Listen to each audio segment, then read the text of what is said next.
Welcome, everyone. I am delighted to kick off the first Open Ocean Fall 2020 seminar. If I haven't met you, I'm Dr. Katie Croft-Bell, Director of the Open Ocean Initiative at the MIT Media Lab. And in case you've missed previous events, we do have spring and summer seminars posted online, and you can find the links on the chat.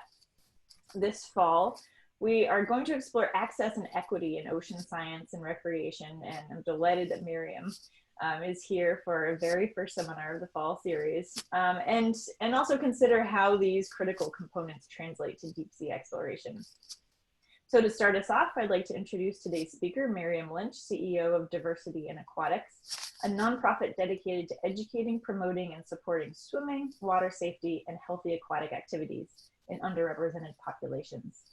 Miriam is an advocate for increasing aquatic opportunities and water safety education to all, working in collaboration with various organizations to raise awareness, create community partnerships, and develop solutions to reduce the drowning gap. In addition to her role in Diversity in Aquatics, she also works as a full-time teacher and curriculum lead at Lake Braddock Secondary School in Virginia. Today, Miriam will explore how both the fields of recreational aquatics and STEM can work together to spread the message of water safety and drowning prevention. While most research in aquatics focuses on water safety, there is also a need to involve STEM education into the discussion. So initiatives in K-12 education as a whole could help elicit such change, not only in aquatics, but also in STEM. Please join me in welcoming Miriam Lynch. Hi, everybody. Thank you for that introduction. I really appreciate it. And I think, is it okay for me to share my screen? Absolutely. You got the floor. Awesome. Okay.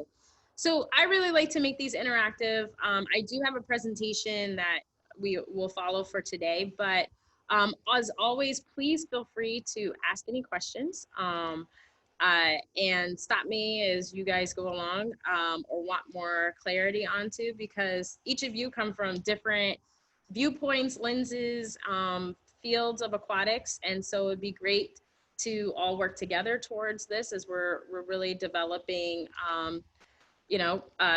this presentation here, because it's all of us together in this. So I can't really see the chat question. So if Katie, if there is a chat question that comes up, you could help me out there. And absolutely. I'll keep an eye on it for you. Awesome. Awesome. Well, as Katie said, I am the executive director of Diversity in Aquatics, and I have a little bit about us as an organization within this, but we're a 100% volunteer organization. We are a number of members across the country, and then we're in 56 different countries in the world. So our breadth is wide. I have a good friend. It's good to see Ernie on here as well on this call, because a lot of what we do is in conjunction with different aquatic agencies to make this concept of what we have as our mission come to fruition. So I'm going to go through that a little bit today during this presentation. So let's start off with the problem. That's the center to anything, is really what is the problem here, is that we know that there are exponential drowning rates. We know that there's aquatic disparities that exist, and we know that we need some water safety to make this happen, but there's also a fragmented approach between what has been done in the aquatics industry and then also what's being done in the STEM and combining it all together, what we call our cradle to career concept in aquatics. And so really at the center of it, it starts with a little bit of a historical, actually not a little, a lot of it with a historical perspective, in that there's a culture of exclusivity to what has created what we see today, these gaps, especially the racial and ethnic gaps that we see in aquatics. And so for us, what we believe at Diversity in Aquatics, that if all of us work together and have this concept of really working, it all starts with water safety, then we can help to eliminate those gaps that we see at the higher levels. So one of my favorite quotes is this. It says that in order to find effective solutions, we must formulate the problem correctly. We must start with the premise rooted in truth and reality rather than myth. And this was by Stokely Carmichael. And what we know in aquatics is that there are so many undertones that we skip, that we go, hey, I have free swimming program, I have free this program, but we forget there's some steps beforehand we must understand about the communities in which we are interacting with in order to get to where we are, where we want to create these opportunities in aquatics. And so let's talk about some of these barriers and the history of it, just so we have that basis of understanding as we go. And so, you know, during the time, we'll say that there's a rich aquatic history that we stem before the transatlantic slave passage, that we have communities that really utilize the water as a part of life, part of community development. And then of course you have these traumatic events, these pinpoint events that happen during time that go into creating this traumatic and notion of separating the water as part of life, and the fear factor, generational trauma that incurs. So we talk, and as we do that, we go further on. Of course, we have the history where drowning was used as a fear tactic during slavery. Then you have pinpoints of during segregation, where there was a flourishment of activity in municipal pools, but it wasn't done in the same in Black and Brown communities. When you're talking about taxpayer dollars, there's still you know, big gaps in that, in what we are putting into pools in one place versus another place. We also had that there were moments when the pool was used as a distinct fear, where if somebody wanted to go, even though we had the rights to go, saw that it was not a welcoming place, it's excluded. And we know of 3 incidences this summer that occurred from that. And that is today, this is 2020, and it's still stemming from ages, centuries ago, those same things. And so we have to have this foundation here to understand why we can't just flick a switch and say, hey, this is what opens the door to creating more opportunities in aquatics, but we have to understand all the steps leading up to it. And really, there are so many systemic and individual components that attribute to where we are today. Okay. So going off some history and understanding the rich history, I really like to do this one and showcase this one. And it talks about the Black heroes of Pea Island. And this was a former slave. There's this book that just got released called Fire on the Beach. And he and a Black crew, all Black crew, really set the foundation to what we know as the Coast Guard. And a lot of times in history, we forget there's certain components that led up to what the foundations of what we have today that need to be expressed when we're talking about and having youth engage and having diversity in story, diversity in narrative, to understand the heroes that created what these aquatic agencies that we know now. And of course, this one being it, a lot of times you hear the Coast Guard history, but you don't hear of what happened beforehand. And I share that because this is in that realm of when we're talking about professionalism, and even a piece of STEM into this career field. It's really started from this group right here, and having that. And so just now they're getting rewarded and being recognized. In addition, we also think about how aquatics is shown in this realm. A lot of times aquatics and throughout history was shown as such a benefit, a joy for white communities, but did not show the same affinity into Black communities. The faces of aquatic festivals, of being around the water was of joy, but was it having exclusive tactics in Black and Brown communities, especially during segregation. And so this one's a couple of things these are from Fort Lauderdale, of festivals that went on, but had no faces of Black and Brown being included into it. So you can imagine it's one, you're not allowed at the pool. The joy of the pool is exclusively only seen through the lens of white faces. And those things combined together, and then with the history being erased to really setting the marks for heroes into this, all are starting to help us understand further into these disparities. More things, I think this is one that I always like to share about Dr. Martin Luther King. He loved the water. He was, there's a beach right outside of Atlantic City called Chicken Bone Beach, or what was formerly that, would always go as a part of it. In the Bahamas, a matter of fact, he would go there to kind of rejuvenate during his journey, and he would go into the water as a part of it, and all the whites would leave. So you imagine, you know, this place of peace, and what we know is like we're underwater, we're scuba, and you feel that serenity, but this is also a place that is, no, I don't want you there. You're not allowed. In addition to things like that, if there were areas that were designated for Black and Brown communities, these places were a lot of times the most dangerous places. So you're talking about Virginia Key Beach is a historic beach in Fort Lauderdale, but there's, to get to that beach, it was a lot of access issues. It was a dirt road to get to it. And then there's these currents near that beach that would make it not the best area to have swimming. And so a lot of times this is Thaddeus Gamory, who's our Director of Community Engagement and Development. And he went to the Monsoon Motel pool.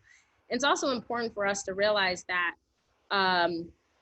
we know about the sit-ins, lunch counter sit-ins. We know about what happened with Brown versus Board of Education, but there was also many times Weighins that went before these sit-ins. So Weighins were a large part of the desegregation of public areas, because it was tax dollars that were being utilized to create these separate areas. And if you're not getting the equal access, it would be separate but equal, but it wouldn't be any equal within it.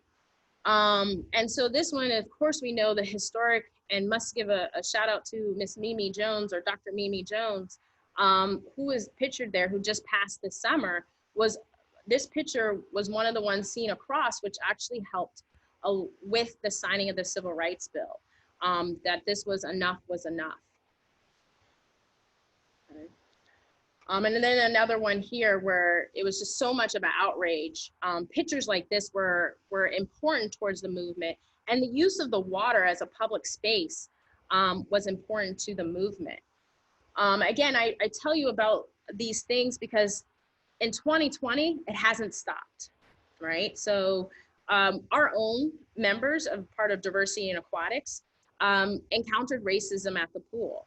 This summer, we had a swim-in for restorative justice, and it was because 3 members of our Diversity in Aquatics master swim team, which we have an adult learn to swim program, encountered racism on exponentially. It wasn't just a passive, like, you don't belong. Police were called on them. It was a mother and a daughter, a mother and her son and a friend, Nikki, who were at the pool, and they were separated because you can only do during COVID, 1 lane in the pool.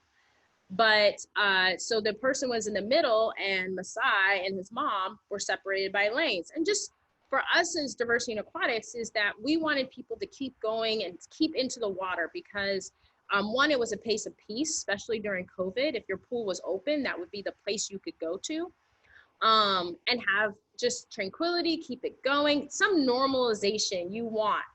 And imagine that one piece of normalization you have being taken away.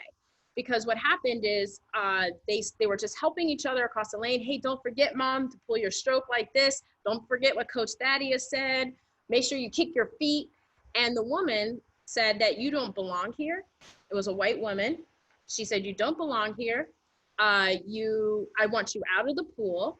And then called the lifeguards and said to the lifeguards, if you don't call the police right now, I'm going to get you fired. So the lifeguard felt more threatened about the white woman and what she was calling to effect than the lifeguard felt for the safety of the other patrons.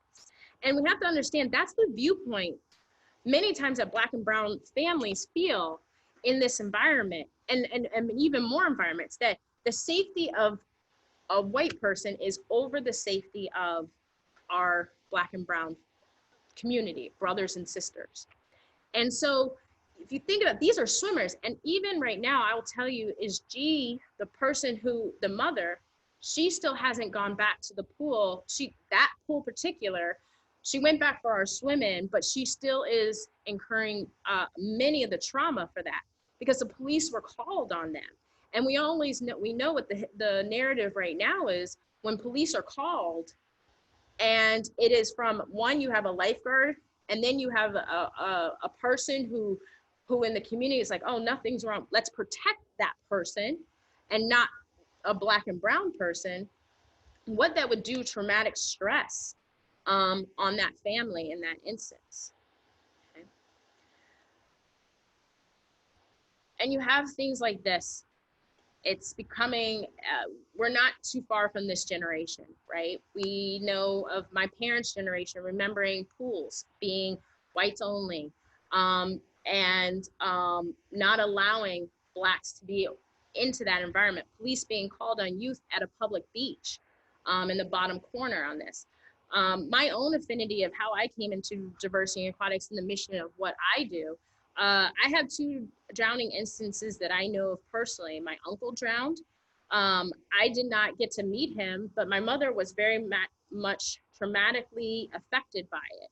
It was her oldest brother on his way to college, and swimming was not a part of the education. It was just swimming for our family at that time.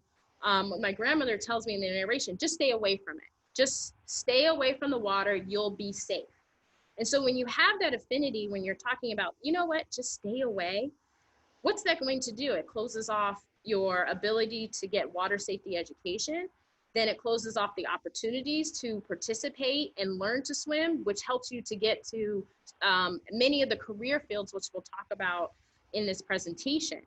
So in that it was a real traumatic event for our family, and having that happen. But I really attribute my mother for using that to empower my sister and I, to making sure that we learned how to swim. She didn't, a lot of times what happens to parents, if they don't know how to swim, which my mother was one of them, that your child will not learn how to swim. And that's passed on from generation to generation. And so, you know, that could have happened to us. In addition, my friend from high school drowned. He was at his University of Richmond, and there's a lake there. And you think, you know what, again, if you just stay away, you'll be fine. Or, hey, I'm just gonna put my feet in the water, I will be fine. That wasn't the truth for Donnie. He went in there, it was a ritual for the football team to go in and just kind of wait in there, celebrate being through your freshman week. And there was a storm that happened, that the mud was not even in the bottom of the lake, and he got stuck. They went in and he didn't come back out. And so that's why I do what I do. And that's why I've been doing the research to understand, why is that? Why is it that we have swimming, when we're talking about statistics, is that we have a high drowning rate, 1 to 4 years old. There's a racial difference. We have a high drowning rate, 1 to 4 years old, for many white children. But when we're talking about school age youth from 5 to 19, that goes up 5.5 times more likely. And when you're looking at 11 to 12-year-old boys, it's 10 times more likely, especially for African-American boys. And then there's also talking about where drowning occurs. In apartment complex, Hispanics, Latinx, Latina populations drown higher. In swimming pools, Black drown higher in swimming pools, which are supposed to be the safest place for you to swim. So for us, and what I take this as, there's so many things that are needed in aquatics. There's a need for us to address and eliminate the barriers that are in swimming, in policy and procedures. That means being a part of many of the different, we can't just be in our fields like STEM. We have to be at also City Hall. We have to be at when they're planning the budgets.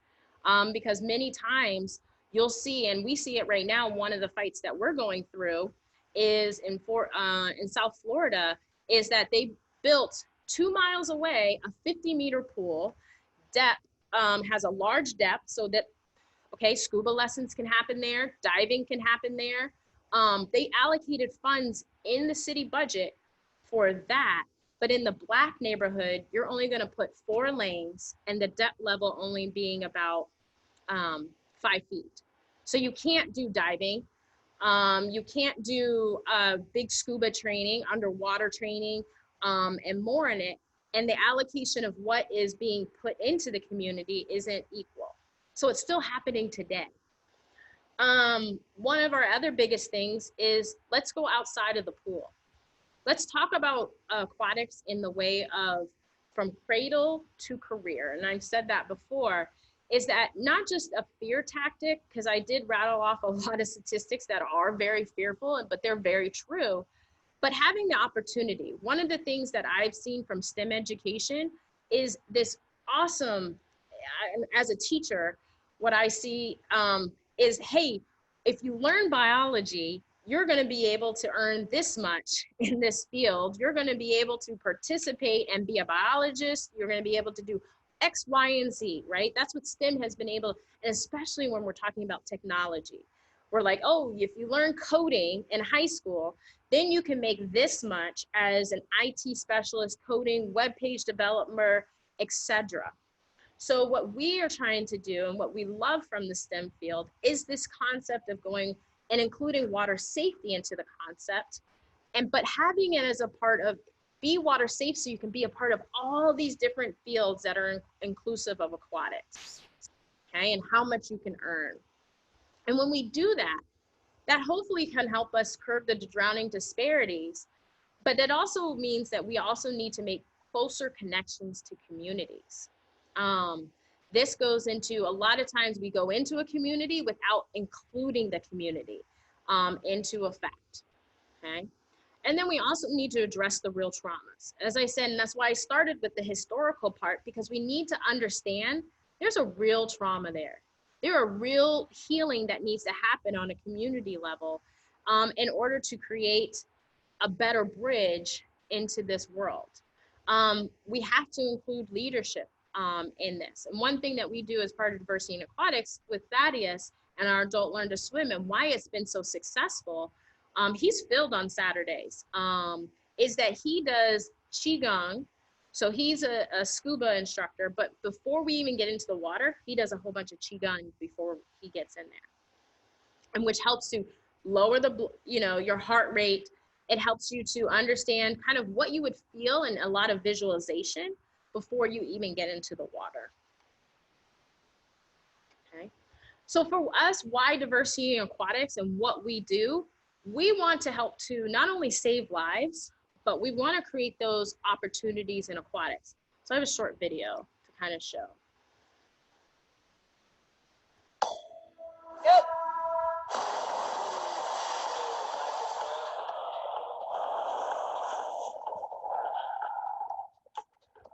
They have that basics and know how to save themselves.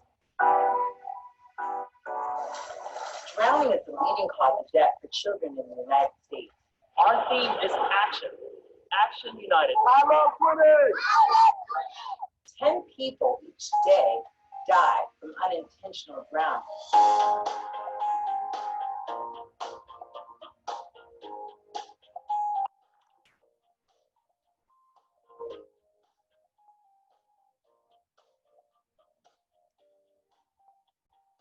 So important to get the information out there. Paddleboard, in the kayak, getting great experiences in the water. We'll just all come up there a little bit. Timing, work your timing.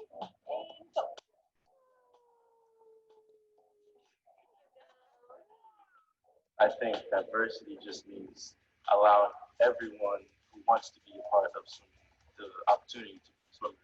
One foot on the wall, face down, push out with one foot, and just flat, like Superman.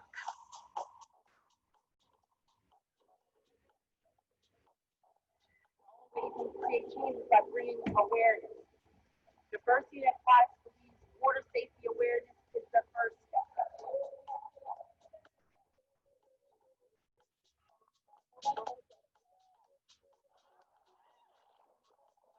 there has to be opportunity to get in, there has to be a feedback, there has to be coaching, there has to be instruction. They're doing CPR, learning safety techniques. Every stroke is like one notch after. Boom, and then ride the streamline. Boom, ride the streamline. Listen to your coaches, really get involved in a program that supports you.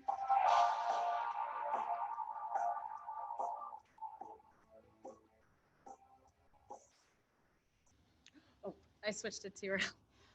But it was just the end of it. But basically, that's some of our programs that highlights what we do. For us, we do a big water safety festival, and that's our bridge to creating opportunities in a positive light to being included into the water. I went to one that Ernie had in DC, and it was the same way, is that to do an introduction to kids being into the water is to create this positive and engaging place. So we have our water safety days or water safety festivals always before our conventions. And we have a scuba station, we're talking about careers, we have a CPR station. So it becomes a way of creating this all-inclusive environment to exposing kids and families, because we ask families to be there. That's another important component, is asking the parents or guardians, caregivers to be there and see the positive relationship that can be created with aquatics. So of course I talked a little bit, that video highlighted the drowning rates, and I talked about a little bit about how more likely, especially when we're talking, we already know drowning's an epidemic. It's deemed by the WHO as an epidemic, but also we know that it's even more so, especially in our BIPOC communities. So we say Black, Indigenous, people of color communities. Okay. Here's also some 5 states that are most fatal for drowning. And notice this, they're your coastal, except for Arizona. The reason for Arizona being so much is that there's a lot of pools, right? It's hot, there's a lot of personal pools in that area. But look at this, California, there's, well, also Texas, the same thing, a lot of pools in there. But California and Florida actually has gone exponentially during COVID for the amount of drowning rates. But we also know when we're talking about career fields in aquatics, a lot of it there's a lot of opportunities in these states to engage with science, environmental, and more in those states. So can you imagine if we can tie those two together, then how much more can we get? We can help together reduce those rates for one, and creating those opportunities in aquatics. Okay. So for us, what we try to do is we try to dismiss the stereotypes. We share information and resources, and we promote the benefits of aquatics. We work with a lot of different groups as part of our organization to make this happen. We started, this is now our 10th year as an organization, in doing this. And we've got, these are all from, this is like where we were in history to where we are now. And these are some of our youth groups that are part of what we've done, and doing engagement and having different speakers from the science community, having people who are from scuba community and more, to really getting kids excited, because we know in swimming, and that's my lens, I was a former coach for a big swim team out here, is that I lost a lot of kids. They were starting to teeter from swimming around 11, 12 years old, because they also did not realize, like, oh my gosh, I can become this. I can become a marine biologist. I can use the skills I have here, and it's tangible to something I can do later. And that's where we lose a lot of kids, that teenage years, towards understanding those things. So what we try to do is, hey, what are you learning right now in school? Like, oh, I'm learning biology and I'm chemistry, and I don't know why I'm learning it. Well, hey, you're a swimmer and you're learning these things. Why don't you consider these career fields as something that's an opportunity? And that's how we really try to create that long-term engagement plan with kids. And we also try to do it with mentorship. So we have a number of triathletes who do combined triathletes. So they'll do like a family triathlon relay. So these are some of our mentors here doing a triathlon. But what you don't see beforehand is they had the kids do the run part and they did the swimming part as a part of it, and being part of the greater community in that effect. Okay. as a part. And this is another water safety festival. I love it because the kids were getting a little bit of water safety, but having exposure. Ernie, were you at that one? This was the one in DC. Okay. Okay. In addition, we do a lot of research as a part of Diversity in Aquatics too with this. So we have a research committee, which I'll show you a little bit more of later. But all in all, we work to make sure we create this culturally competent kind of language and programming when we do things. Okay. And so really what I try to do is tell people like what we need help from STEM is, this is our organizational structure, but we need STEM a part of it. We need to have a council that is focusing on STEM education that is really helping us to create from the grassroots to the national level of what we can be doing. We do that with all of our other councils. So we have Triathlon Council that does the grassroots to the national level. So USAT, which is the United States Triathlon Association. Scuba is really where we've housed most of our STEM stuff. So right now we're getting ready to launch in South Florida, really this larger career effect. There's a aquatic park being built there where kids can, from the local school district can go there. But one of the things, a lot of the kids can't get in the water because they don't know how to swim. So that's what we're helping is the learn to swim component, and then they can go be a part of the aquatic park.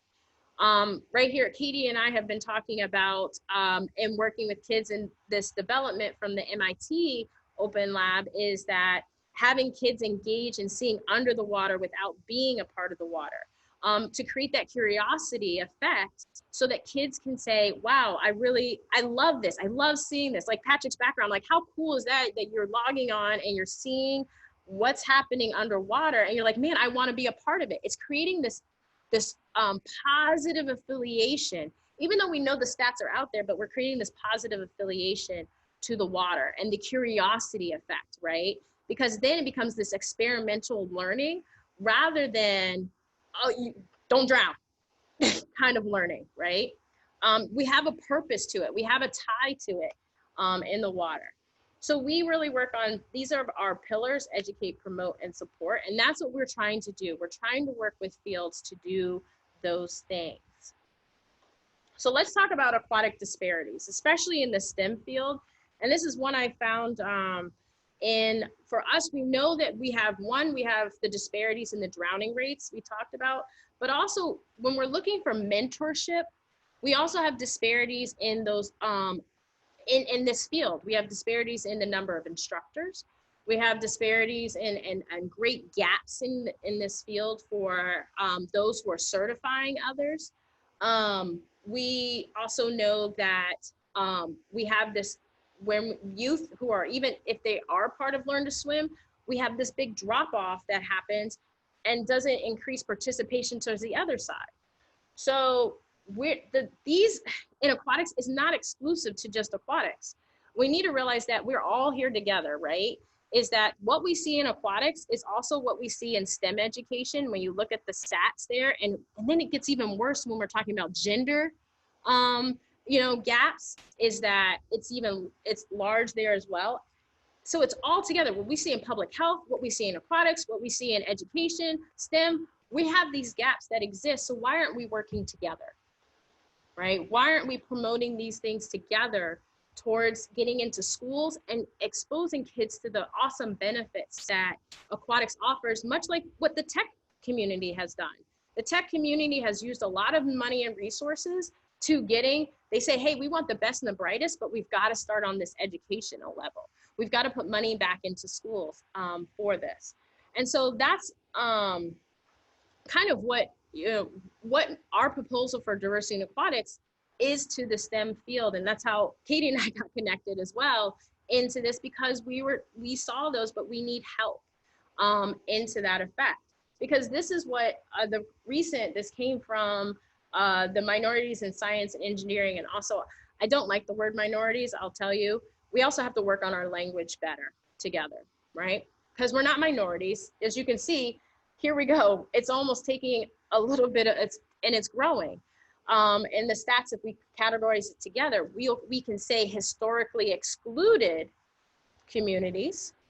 We can say communities that have been marginalized by things. So that's where we also help each other, language, and being able to have that language so that when we're looking up fields like this, we start using more inclusive language into this field, BIPOC being one of them. So there's been growth into the STEM fields, but a lot of times it's lacking diversity in these fields. We know that in talking about it, and what I've seen is that, wow, we've got all these openings or scholarships, or we've got all these different opportunities, but because and a lot of times when we're talking, especially aquatic-based ones, there's a bigger hurdle for us to overcome and work together to before we get there. Okay. And so I'll just read this quick quote. It says, like, by implementing diversified learning and increased opportunities for early exposure in science, research, and medicine to Black, Indigenous, people of color, BIPOC, and also including this too. It's not exclusive to those first generation and also low income students. Let's not get it confused that, oh, because we're talking about Black, Indigenous, that is poor, there's difference, right? They're not monolithic. It's very much, there are differences, but there's still what we do in communities will help communities like this both rise, okay? And it says that the culture of exclusivity bearing entry to those who are BIPOC and what they call FLI, which is the future first generation low income students, are due to many factors, including inadequate allocations of resources, and we talked about that, taxpayer dollars, and where we're putting those funding, even where pools are being built, or what schools are being deemed as STEM magnet schools, right? Towards education and extracurricular opportunities often lack support, okay? And consequently, largely has closed the realm of research to BIPOC and FLM or FLI students, many who encompass diverse perspectives and bring representation to the fields in regards to issues such as racial disparities and implicit bias. Breaking down these barriers provides exposure opportunities for underrepresented groups and will allow a unique cohort of students to foster a greater interest and plant an early seed and curiosity to science, research, and medicine. And so that's what we have to get to together. So it was encompassing this, right? Is that there's so many things that are available for kids, and the STEM fields are growing. I mean, I was talking to somebody else who was like, yeah, I got this grant to do research at Scripps out in San Diego, but she was one of the very few Black females in that field. And what she was saying was that, hey, I had a swimming background. I wasn't a strong swimmer, but now she's doing underwater marine research. I think she's doing shark research in that field, and she's bringing a unique perspective to it. In addition, what I didn't add there, and more our group is being exposed to, and it has to do with our scuba council, is when we increase opportunities to underwater sciences, we're also helping to bring awareness to environmental sciences as well, right? Because if we're going to take care of this environment, it has to be a curiosity there. One of the things that's awesome is that, wow, let's look at the changing of the underwater environment and being a part of that. So there's all those things as well to be considered in there. But it all starts with, a lot of times we're involved in it, has to be with learning to swim, but we've got to start being water safe.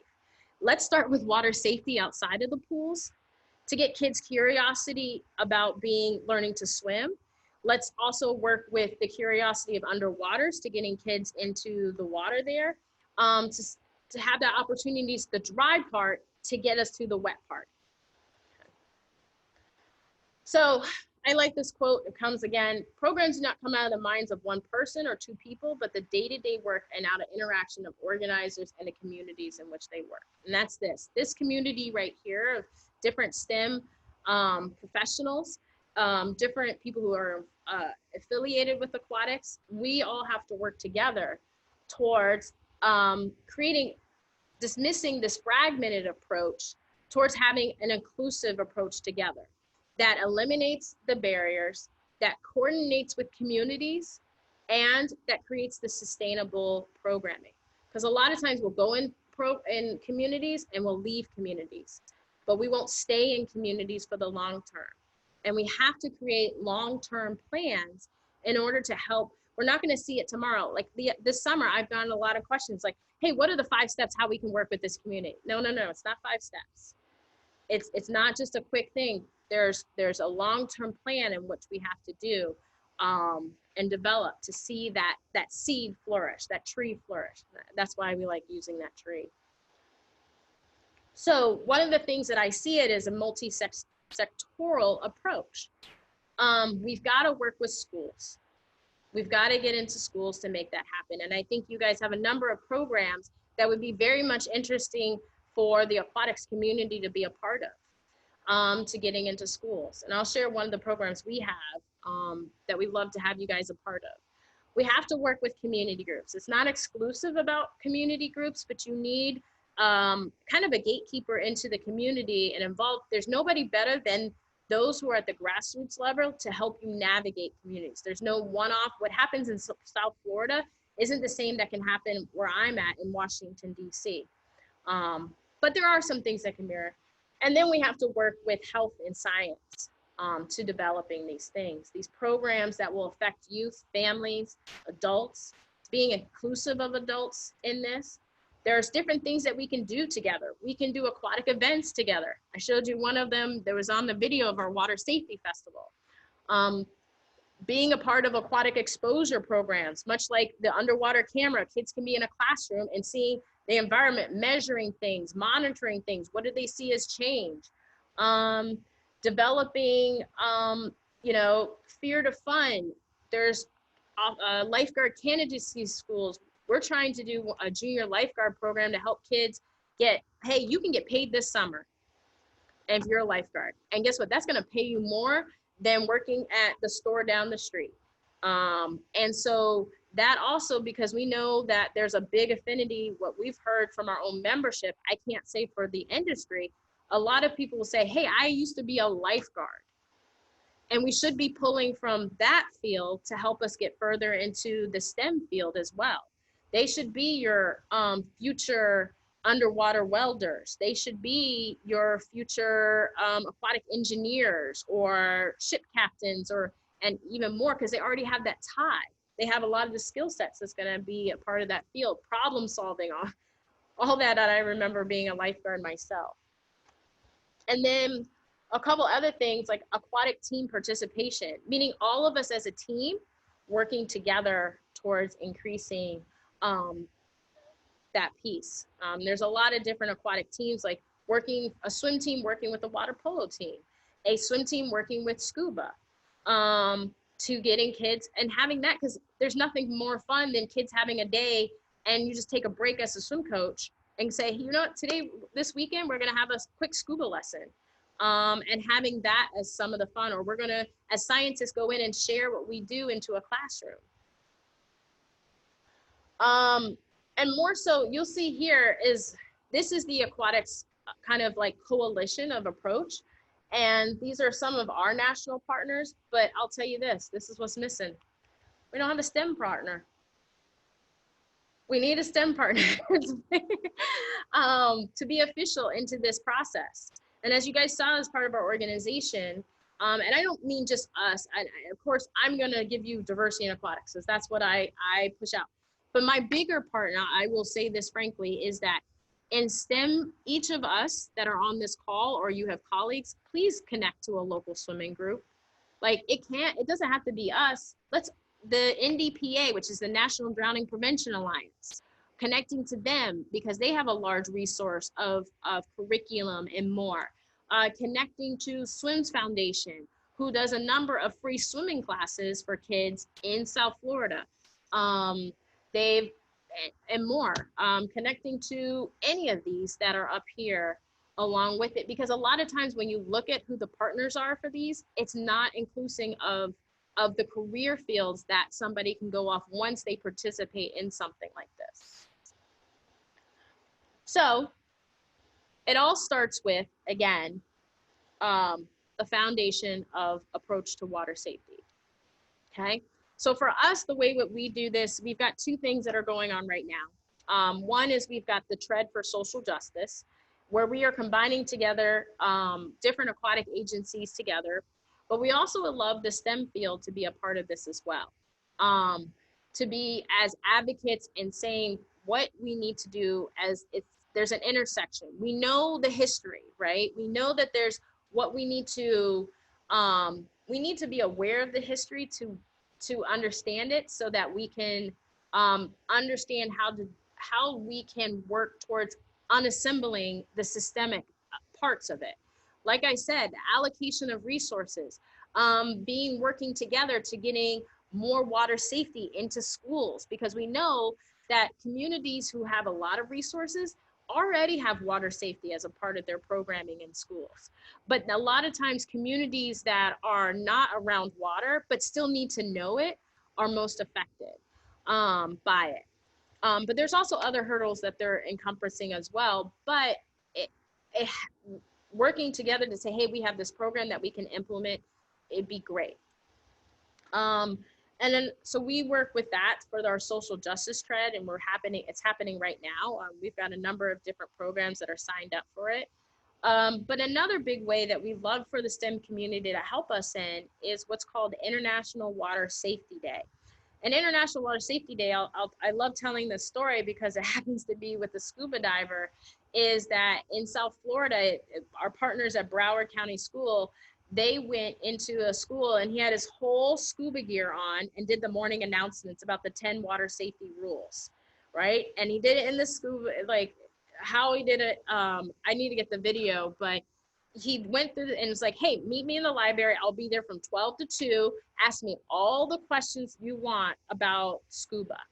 And it was on International Water Safety Day. And what International Water Safety Day is that it takes water safety to the schools or to youth groups. Anybody can grab it and celebrate it on May 15th. And what the whole goal is, if we do this worldwide, it becomes this curriculum kids hear about without having to be inside the school system. It's a way to unite like if you're a scientist going and doing the morning announcements, like, hey, come see me, I'm going to show you some really cool videos about our program and come connected to us. That's one way we can kind of skirt around the barriers of not being official curriculum into programs. Or you can meet with all what we have, and actually I'm getting ready to coordinate, is all of our science classes on that day, going to the lecture hall and being able to talk with local scientists in our area about the Potomac River, right? And then talking about water safety with that too, and making it all a package deal. And it's our way to being invited into schools, but also helping kids to understand their safety that comes with it, but the opportunities that come with it too, because they get the wow. There's nothing like somebody, a professional from the field, and you're like, wow, oh my gosh, you did this on your expedition, you studied, wow, okay, that's different, right? Because there's a whole world of this underwater that actually, we did a would you rather in spirit of today with my students. I was like, would you rather explore space or would you rather explore the underwater and deep ocean? And a lot of them were like, oh, underwater, deep ocean, because I heard there was like this other day, there's a report of this creature that was down there and I want to be able to see. You're like, yeah, that's totally what you could do.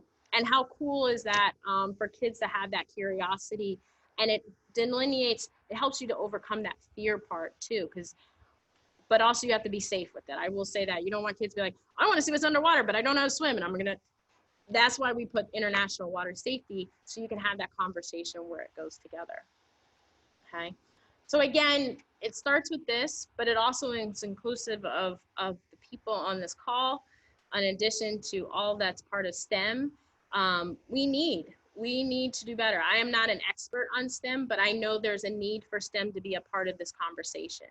I know that we have coming up a number of different programs where I'd love to have a call to action for each and every one. I already told Katie and Kat beforehand, we have a convention. We're looking for guest speakers right now for convention to talk about the career fields and how we can become a part of more of the aquatics industry and STEM together to create these opportunities. So we have a convention, it's February 18th through 20th. And then also we do an awards at our convention. Again, it's we changed it. February 18th through 20th, but, and it's in Reno, Nevada, so it's closer out west. But we also have an awards that are part of it. So if you know people who are doing great work in STEM too, engaging communities that are historically excluded, we want to celebrate them. So we have an awards program that we have as part of it, that we love to help celebrate people in STEM doing amazing things. We also ask for cross promotion, not just of our programs, but just of water safety in general, with communities that we're targeting. That is your way in. If we're going to change how STEM education is going to be, or how STEM is in aquatics realm, if we're going to change to make sure we get more grants, there's scholarships, we've got to start with that part first. We've got to start with the water safety part. We have to expose kids to the opportunities in aquatics through that. We love to get help on developing co-educational programming, because we have an audience. For us in diversity in aquatics, like I said, we have 2,000 some members in 56 different countries. Our board looks very different from what's in the aquatics industry board. We've got Cullen Jones is a part of our board, Maritza. We've got leaders in different areas. Tara Eggleston, she's from here, Prince George's County. She's an aquatics nurse. She's one of the, I want to say, very few, there's probably 5 in the country who are leading in aquatics industry, like they are the aquatics directors in this space. And she is an African-American female who's doing an awesome job she's looking for STEM too. She's like, hey, come to my pools. I want to have programs. That's where we have to cross those lines. We can't just stay in our silos. And I say this even as I speak to myself in the aquatics, is that we can't just stay with our blind spots. We have to think of that multisectoral approach and helping each other into this realm. And so where you're at, like I know Kat's from Minnesota, being able to connect to local and regional aquatic events and saying like, hey, I'm gonna bring all my stuff. I'll have a display outside your water safety festival. Let's go. To connect with those grassroots programs, because the more and more times kids see you, families see you, communities see you, it creates that better relationship and channel. And then always as remote participation, such as forums like this. We're glad to have you a part of ours, and I'm glad to be a part of this one. So I want to say, last but least, thank you.